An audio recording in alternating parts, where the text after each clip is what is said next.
Bonjour et bienvenue sur l'internaute.com et ouestfrance.fr pour Direct Politique, votre émission politique sur le web. Notre invité aujourd'hui est Christiane Taubira, la garde des Sceaux et ministre de la Justice.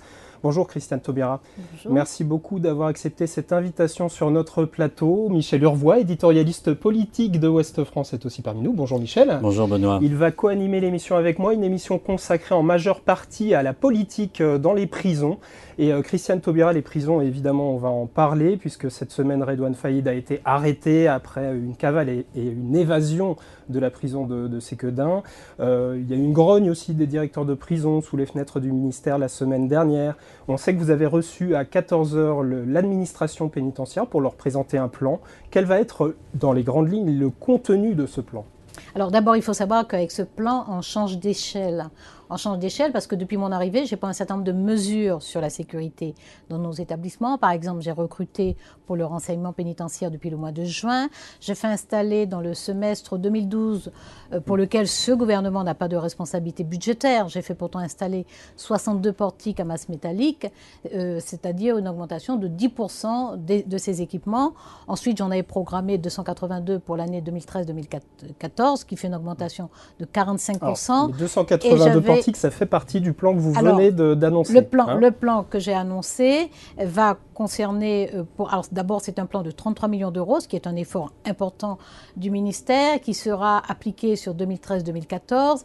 Il va concerner un programme anti-projection, parce que c'est une vraie difficulté. Toutes sortes de choses entrent dans nos établissements pénitentiaires, essentiellement par les projections. Nous avons identifié 35 établissements dans lesquels les projections sont quotidiennes. Donc nous allons les équiper de filets, de glacis, de caméras et d'autres dispositifs. Vous voulez dire des projections, des choses que l'on projette de l'extérieur, des enceintes, dans les prisons. Absolument. Et qui peuvent servir éventuellement. Alors il y a des téléphones portables, il y a des stupéfiants, il y a des tas de choses. Donc nous faisons ce plan anti-projection extrêmement important. Ensuite, nous allons installer des portails à masse métallique, ce qu'on a déjà dans nos établissements. Nous allons en mettre dans toutes les zones sensibles de nos 191 établissements. Et puis ces fameux scanners corporels, les portiques à ondes millimétriques, nous allons en installer 20. À mon arrivée, il y en avait un seul à Lannemezan. Nous en avions installé un deuxième à Saint-Maur. Là, je vais en mettre dans toutes les maisons centrales, dans tous les quartiers maisons centrales et dans les quartiers disciplinaires des maisons d'arrêt qui reçoivent des prévenus à profil particulièrement sensible. Ensuite, nous allons aussi créer 2 brigades cynotechniques. Ce sont des brigades de chiens. Avec, évidemment, ça suppose 24 pour 2 brigades, 24 personnels supplémentaires. Ça coûte 2 millions d'euros, cela, et 95 000 euros en fonctionnement. Leur mission, c'est quoi? Ils détectent, ils font des rondes dans les établissements, donc ils détectent les locaux principalement, mais il y en a qui sont spécialisés aussi pour la détection sur des personnes. Nous allons en plus coordonner avec les brigades canines des forces de sécurité et de la douane, ce qui nous permettra vraiment de couvrir l'ensemble du territoire. Alors, dans ce plan de 33 millions d'euros, vous venez de le dire, la principale mesure, ce sont donc des dispositifs anti-projection pour quel coût? Pour 12 millions d'euros. Pour 12 millions d'euros, nous allons équiper 35 établissements. On a une question d'Hubert qui nous est arrivée cette semaine et qu'on a sélectionnée spécialement au sujet des prisons. Il parle de prisons passoires, mais il dit surtout qu'un flou persiste sur les fouilles à nu et les fouilles à la sortie du parloir, qui sont normalement interdites dans le droit français. Est-ce qu'il y a quelque chose dans le plan que vous venez de présenter pour régler ce flou, entre guillemets, juridique? Il n'y a absolument pas de flou. La loi pénitentiaire, en son article 57, interdit les fouilles systématiques, mais les fouilles sont néanmoins autorisées. Il faut des critères objectifs, il faut des risques, il faut des éléments que les surveillants peuvent faire valoir, puisque vous savez qu'effectivement, l'administration pénitentiaire a été condamnée à plusieurs reprises pour fouilles abusives. Donc la loi pénitentiaire n'interdit pas les fouilles, mais elle interdit les fouilles systématiques. Ces fouilles ont lieu dans les établissements. Alors il y a évidemment des plaintes, parce qu'il n'est pas possible de faire un contrôle systématique, mais il y a des plaintes et bien entendu, lorsque nous sommes en tort, nous assumons d'être en tort. Les mesures de sécurité que je propose, d'abord j'ai affirmé et confirmé à l'administration pénitentiaire et aux représentants des personnels de surveillance, d'encadrement et de direction que nous n'allons pas toucher à l'article 57. C'est-à-dire que nous n'allons pas toucher à cette interdiction des mesures de la fouille systématique prévues dans la loi pénitentiaire. Mais en contrepartie, évidemment, je mets des dispositifs qui permettent d'assurer la sécurité parce que les fouilles visent à empêcher l'introduction d'objets illicites. D'accord. Deux petites questions. Ces 33 millions, c'est une rallonge budgétaire ou c'est pris au détriment d'autre chose? Votre question est importante. C'est forcément pris au détriment d'autre chose. Nous sommes dans une période de finances publiques extrêmement contrainte. Par conséquent, ces choix-là, et je l'ai dit très clairement cet après-midi devant l'administration pénitentiaire et les organisations professionnelles, j'ai décidé de différer. Par chance, je n'ai rien annulé. J'ai décidé de différer un certain nombre de travaux, par exemple des travaux d'entretien dans des établissements, de différer certains équipements.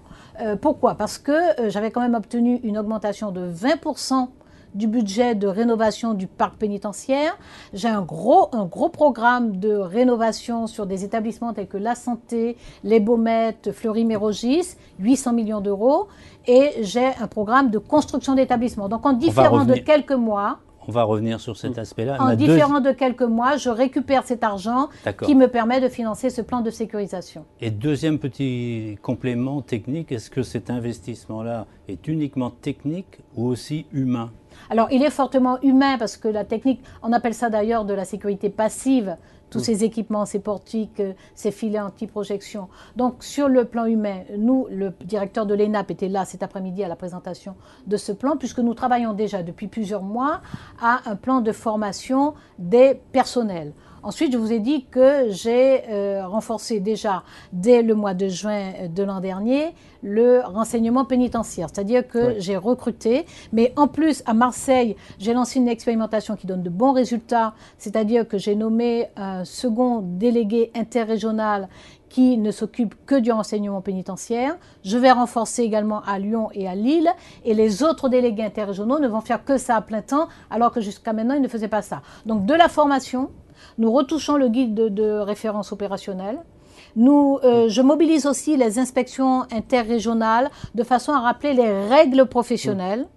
Et donc, nous mobilisons les personnels autour de ça. Et bien entendu, je vais faire une nouvelle circulaire pour la prise en charge des détenus particulièrement surveillés, ce que j'avais fait déjà en octobre 2012. Donc, la prise en charge des DPS pour aider justement les surveillants à devenir de véritables acteurs de réinsertion, ça c'est une chose. Mais dans le prolongement de la question de Michel, est-ce qu'il y a une revalorisation du métier? On sait notamment que les directeurs de prison, je l'ai dit, ont manifesté la semaine dernière. On sait aussi que les surveillants aujourd'hui même ont bloqué une prison à Moulins-6 Est-ce qu'il y a un message pour eux dans la revalorisation du métier dans ce plan? Oui, mais déjà, il faut voir ce qui a été fait. C'est-à-dire que j'ai signé un protocole avec l'UFAP il y a quelques semaines à peine. C'est un protocole qui acte 17 millions d'euros sur le triennal, sur les 3 ans à venir, y compris 2013, de façon à revaloriser notamment les métiers de surveillants. Nous pourrons faire passer dans quelques semaines des surveillants à la qualification de surveillant brigadier. Cela a concerné des personnes qui attendaient une promotion depuis de nombreuses années. Par ailleurs, nous avons pu faire un effort sur l'indemnitaire pour les personnels, notamment de surveillance. Et cela aussi, ça fait l'objet d'une discussion avec les organisations professionnelles et d'un accord. Nous avons récupéré des logements. Nous avions perdu près de 30% des logements pour les personnels qui sont contraints à des nécessités de service ou à des astreintes. Grâce à un arbitrage du Premier ministre, j'ai obtenu en 2 temps le rétablissement de ces logements. Ils avaient été perdus par un décret qui a été signé juste avant le renouvellement, c'est-à-dire au mois de mai 2012. Pour ces personnels pénitentiaires, ça veut dire qu'il va y avoir globalement une augmentation de leurs revenus, de leur pouvoir d'achat cette année? Alors, il y a d'abord, les logements, ça n'est pas rien d'avoir récupéré ces logements. Sinon, ça veut dire qu'ils ont une dépense supplémentaire. Ensuite, je rappelle, les 17 millions d'euros, de la promotion, donc une qualification, une amélioration de salaire. Voilà, tout cela se fait. C'est, voilà, pour les personnels, sans compter la formation, parce que pour moi, la formation, c'est extrêmement important. Michel, sur l'objectif de construction de... Donc ça, c'est pour la sécurité. Et vous évoquiez tout à l'heure l'aspect quantitatif, le nombre de places en prison. Donc on sait qu'aujourd'hui, il y a une surpopulation, mais ce n'est pas nouveau. On doit être à 118 ou 120% de taux d'occupation en moyenne. L'objectif était de 63 000 places. On se souvient que le gouvernement précédent avait dit 80 000. Alors vous, est-ce que vous confirmez les 63 000 et quels sont vos projets en la matière? Alors, je confirme 63 500 places qui sont effectivement financées. Le gouvernement précédent a fait adopter une loi Jusqu'en 2017, ça. En avril 2012, oui, c'est sur le quinquennat. Le gouvernement précédent a fait adopter en avril 2012 un plan un plan de programmation pour atteindre 80 000 places sans 1 euro. Sans 1 euro. Moi, j'ajoute 6 300 places, c'est-à-dire je ne fais pas des effets de chiffres. J'ajoute 6 300 places. Eux, avec leurs 80 000 places, ils ajoutaient 20 000 places à peu près. Donc, moi, j'ajoute 6 300 places, mais qui seront financées. D'accord. J'évite les constructions en partenariat public-privé. Alors oui, vous étiez opposé à ça. J'en ai maintenu. Voilà. Et vous ne pensez pas que, compte tenu de la contrainte budgétaire, ça pourrait être aujourd'hui une solution un peu en désespoir de cause? C'est une solution de facilité, parce que ça veut dire que celui qui décide aujourd'hui ne sort pas 1 euro.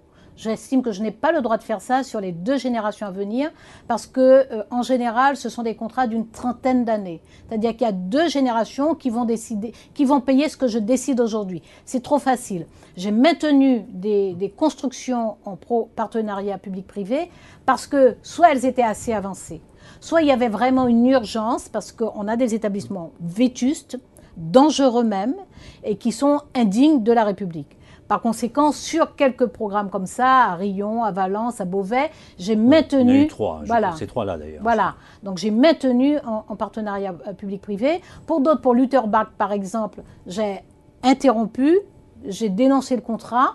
Heureusement, la clause a fait que ça n'a pas coûté cher, parce que parfois aussi les clauses de dénonciation. Là, c'était une clause additionnelle. Et je reprends Lutterbach en maîtrise d'ouvrage public. Est-ce que c'est un des établissements qui va subir un retard du fait du plan prison? On parlait tout à l'heure des établissements qui subiraient des retards. Non, pas celui-là, parce qu'il est sur le prochain triennal. En maîtrise d'ouvrage public sur le prochain triennal.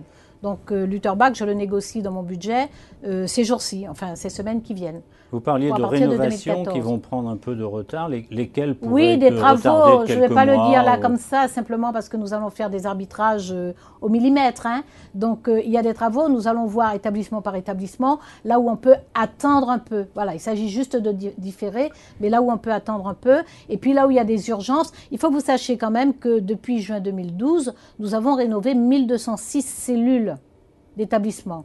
Nous sommes en train d'atteindre les 1082 cellules que nous allons fermer du fait du remplacement d'établissements vétustes par des établissements neufs. D'accord. Donc ça, c'est un aspect des choses, c'est on ne peut pas construire autant qu'on voudrait, donc on va essayer de limiter la population carcérale. Alors comment on fait? C'est ça le... Alors déjà peut-être un dernier mot sur le partenariat public-privé. Il faut bien comprendre une chose, c'est que dans ce partenariat, c'est le constructeur privé qui facture après un loyer sur une trentaine d'années. Simplement, moi je regardais de très près tous les contrats de partenariat, on se rend compte que c'est le coût financier qui est élevé. C'est d'autant plus absurde qu'en ce moment, grâce au sérieux de la politique gouvernementale, l'État emprunte à très bas taux, alors que les privés empruntent à un taux élevé. Donc c'est absurde de faire ce choix-là. Maintenant, ce que nous voulons faire effectivement, c'est aussi créer des conditions dignes d'incarcération. Les conditions de travail correctes pour les personnels, ce sont des conditions de détention dignes pour les personnes que la justice confie à l'administration pénitentiaire. Et j'ai une circulaire de politique pénale de septembre 2012 qui donne des effets très inégaux sur le territoire, je dois le dire.